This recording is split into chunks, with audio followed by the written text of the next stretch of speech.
Capricorn.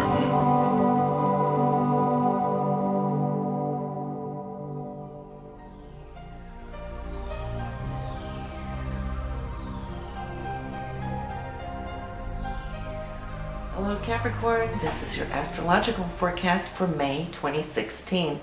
And it's a beautiful month. Why? Well, you have all of this energy going on in your 5th house for love and relationship, for self-expression, creativity, children, and so forth. You have the sun, you got Mercury, you got Venus, and you have the new moon in this area. So it really brings all of this out in you, and you're like the magnet for all that kind of beautiful attraction too. So I see that you're glowing. There's so many of your values right now that are being harnessed and really felt deeply as these planets are moving through the sign of Taurus. Now that's your sister sign, so you know how to work with that good old earth energy to secure those things that are important to you, to express your needs. This is a time for you to do so. And you're going to come across in such a beautiful way where you will be heard, it will be taken in, and I see this interaction taking place as well. Now Venus rules Taurus, so being in this area here for you, I feel that you're just that much more attractive, okay? All that beautiful Venusian energy coming out. And also there in conjunction with the sun, well, that's the essence of you. So you're going to be glowing here, Capricorn. The new moon also on the 6th is in Taurus. And in this area, this is the time where you put down your intentions. And what should they be?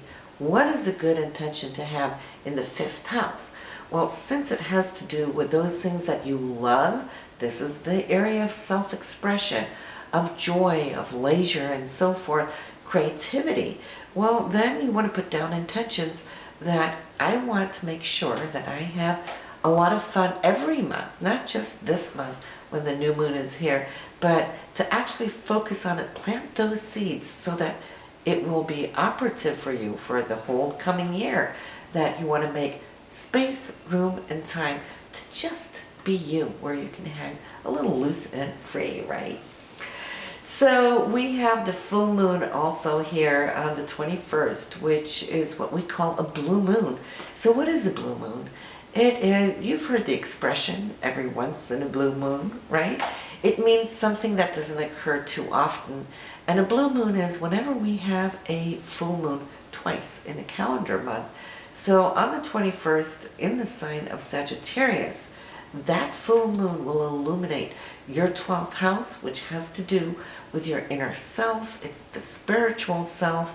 It's also where we kind of pull back when we feel the need to recharge ourselves and prepare for the next new cycle, right? So on the 21st, make sure that you might have a little time set off to meditation or to do some yoga, whatever it is that you love to do when you have your little me time, right?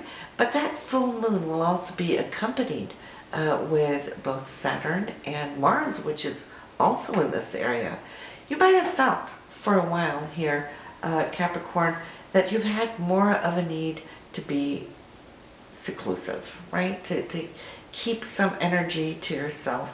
And this is because Mars is closing down on a 2-year cycle. So it's been running around that chart for 2 years, expressing all of that physical vigor that you have. And right now it's kind of like low key.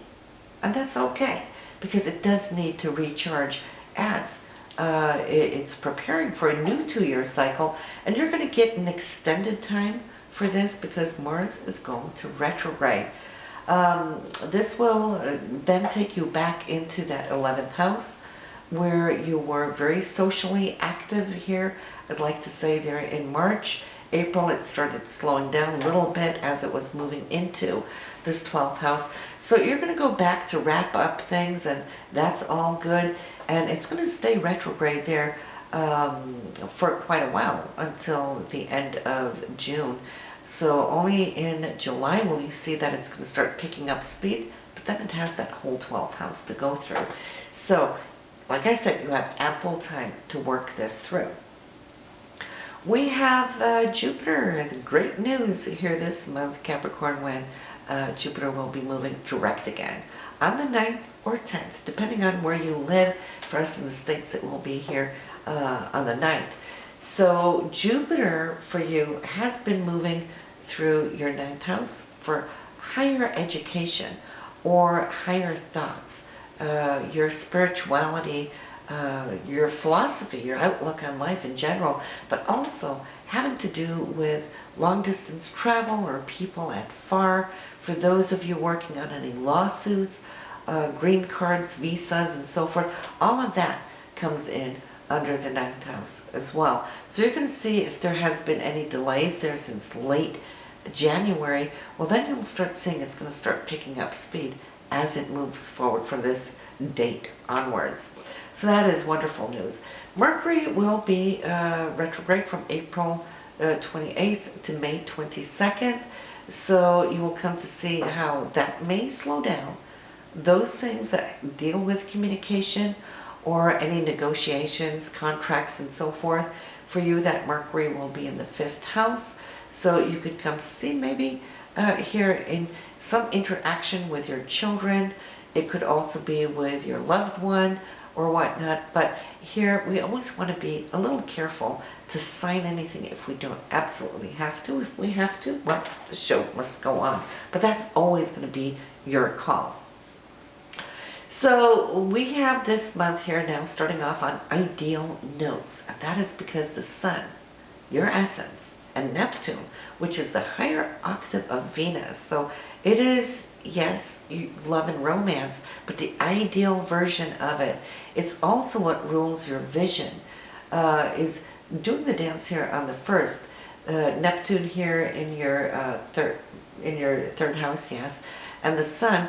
It's you communicating what it is you're longing for. It's you expressing your heart. It's you being able to start attracting it like a magnet, because here on the 3rd, well, actually the first 14 days of this month is perfect. It's perfect. So on the 3rd already, the Sun is now being beamed by a beautiful golden beam from Jupiter, which always looks out for your higher good, being very generous with you. Now that Jupiter in the 9th house and the Sun in the 5th, there might be some news about traveling or somebody coming to visit, or you may be deciding to go back to school, take on a class, or expand what it is you believe in. So it could even be money coming from afar. On the 7th, the Sun and Pluto are going to do the same thing. So Pluto is going to make sure that it not only is Jupiter going to give you something good, but it really wants to dig in and transform something. So lo and behold, this is from your 1st to the 5th house. So this really affects you personally. That's the 1st house.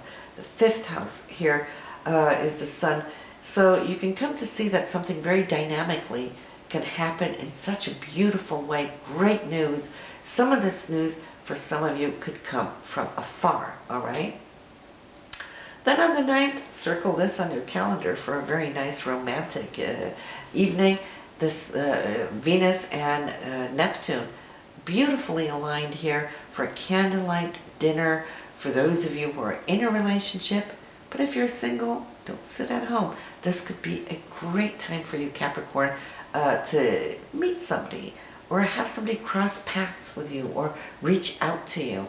So Neptune is that higher octave of Venus, so it's like a double whammy.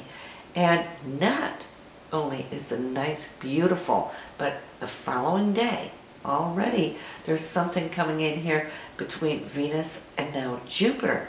Jupiter taking what Neptune gave you and expanding it big time. Jupiter is generous. It is abundant, and it's going to be abundant with you when it comes to love, romance, or also money, upon all of those things that which it rules. And so that Jupiter coming from your 9th house, Venus being in that 5th house, again, maybe news from afar, or maybe you're planning to travel, even though you may not have thought so here in the past, but this could just be an opportunity that opens up that you might just come to grab. Now, on the 12th, Mercury, the messenger, communication coming in, also stipulating and like signing the lease, should I say, with Pluto on the 12th. Pluto making sure that this is in fact going to happen. So expect things to speed up, because Mercury on the 13th will be conjunct Venus. So it's like you're going to jump to a situation or a decision which is really joyful. I see you just having all this happy-go-lucky energy. If you're in love, well, you're beaming. If it is a trip, well, maybe, like I said, this could be something that you're doing at the spur of the moment. And so here's Mercury and Venus conjunct, but Venus and Pluto trine, meaning that on the 13th, circle that on your calendar too, because that is a day of action for something that is really going to be a lot of fun. The 5th house is always a lot of fun. So once we have all that set, you can see from the 1st straight through the 13th there, affecting you even on the 14th. Those first 2 weeks, it's like back to back, boom, boom, boom.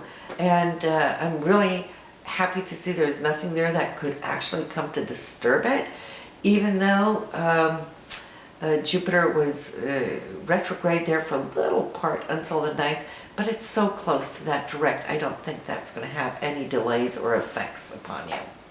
But then there's a little bit of challenge, as each month we'll always have, you know, something that we got to work on. And that for you here will be the Sun and Mars on the 22nd being in opposition. That means that Mars wants you to act in that direction, and the Sun is over here, you over here, still kind of floating on cloud 9, right? Still enjoying the joy from these last 14 days. You might not feel all that motivated to get up and running and back to work or whatever the deal may be. On the 24th, the same thing. Where the Sun was opposing Mars, now Venus is opposing Mars. So maybe it is time to go back to your daily routine. Whatever it is, I see that you're going to be able to balance this pretty well. On the 26th, there is a decision that you're needing to look at. Jupiter loves to expand everything it touches, whereas Saturn does the opposite. It limits, or it restricts, or it's just slow. Think about Saturn having rings, right? So you're still wanting to expand, whereas Saturn is saying, I gotta tighten back, I gotta hold back a little bit. So you're kind of like in between a rock and a hard place, but don't sweat it. Just, you know, observe it, because even this shall pass. And at this time, Jupiter is moving forward, so it will be passing Saturn. And maybe though, I'd like to say too, because it's already touched upon this degree for Saturn earlier, so maybe you will have some news too, that's something that you've had this push-pull energy with now over these last few months will now start settling itself as Jupiter passes and then leaves the mark. On the 30th, we have communication or some news. Mercury is also the messenger, but on something pretty transformative. It's trining up here with Pluto. Now, the Sun trined with Pluto on the 7th, and Mercury did trine on the 12th, but now it's retrograding. So whatever happened on the 12th, you might revisit it here on the 30th, just to make sure. Mercury now being retrograde is trying to either redo or retweak, perfect. You know, retrogrades are our friends, even though it delays things, but it's working for our higher good in the long run. So you will have that there at the end of the month. So as you can see here, Capricorn, we have a beautiful month for you. It's going to be a lot of fun.